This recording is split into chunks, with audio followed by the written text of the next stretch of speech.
Joining us right now is California Congressman and House Judiciary Committee member Darrell Issa. Sir, good to see you. Thanks so much for joining us. Maria, thanks for having me on, and thanks for playing that excerpt from Leon Panetta, because he's right. This really is the way out, is come up with something that attacks this one phone. I'm sure that Apple would help in the effort to actually attack one phone versus creating a back door, which is really what the FBI director is asking for. So why can't we just zero in on this issue and just one phone then? I mean, I think most people agree that Apple should just unlock this one phone so that the government could look at who this terrorist was communicating with, etc. But the government's not asking for that. So Exactly, and that's why I went through that series of technical questions with the director, is obviously he is only asking them to perform functions to change their code so that he can attack not one but lots of phones and do it quickly. The reality is that you could attack this phone by the method that I suggested, or at least it's possible you could, and you could have gotten it done in 30 or 40 hours. Now, is that desirable if you want to unlock 175 phones or thousands of phones? No.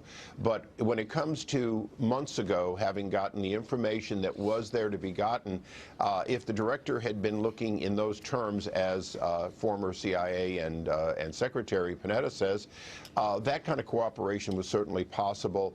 But as you saw yesterday in the testimony, the director didn't even ask for the source code. He didn't have an answer to, well, did you ask some smart Stanford graduate if he could do it for you?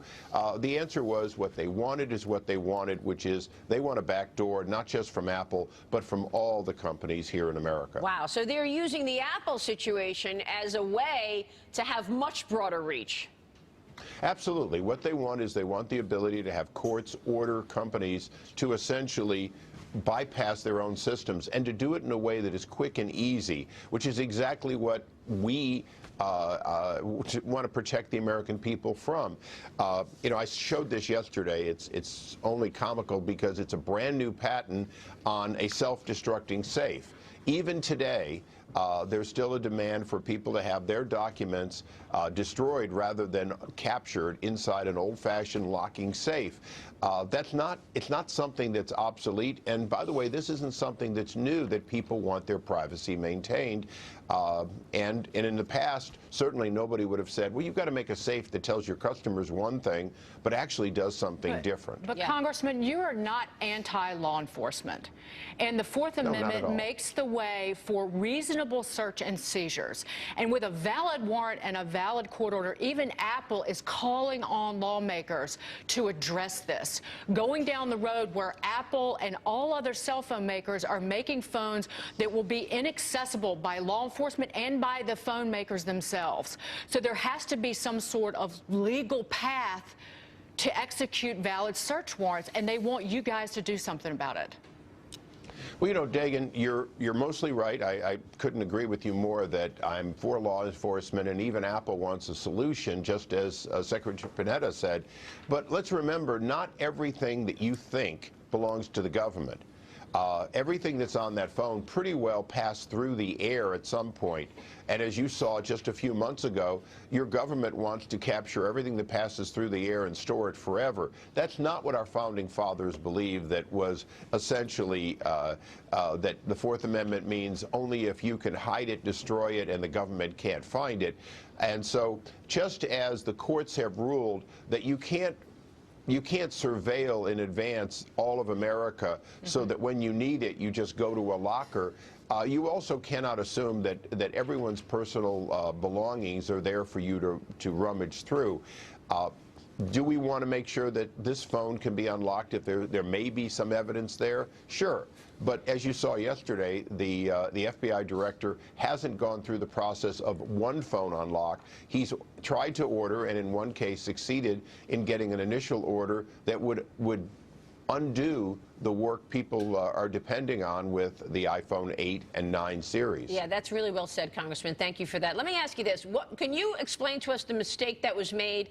We keep talking about this mistake that was made by government right off the bat. They changed the password, and that made it impossible to back up anything on that phone. Is that right?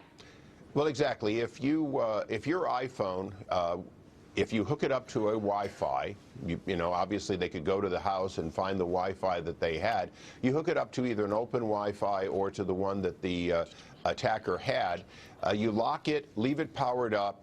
It will, about once a day, it will go ahead and it will give a backup to the cloud. Now, to do that, you need those conditions. You power it up, you have it hooked to a charger, it's on a Wi-Fi, and it automatically syncs to the cloud. They know that was the setting. What unfortunately is they changed the cloud setting, and that caused the phone to say, I can't do it anymore. So they did have a path had they worked with Apple and said, how do we preserve data on this phone? Now, the director said that wouldn't have gotten everything we wanted. And I think what he was really saying is what we really want is we want the text messages that don't back up. We want other things. And we're not adverse, I think, here in Congress to the fact that Apple should help to the extent they have something.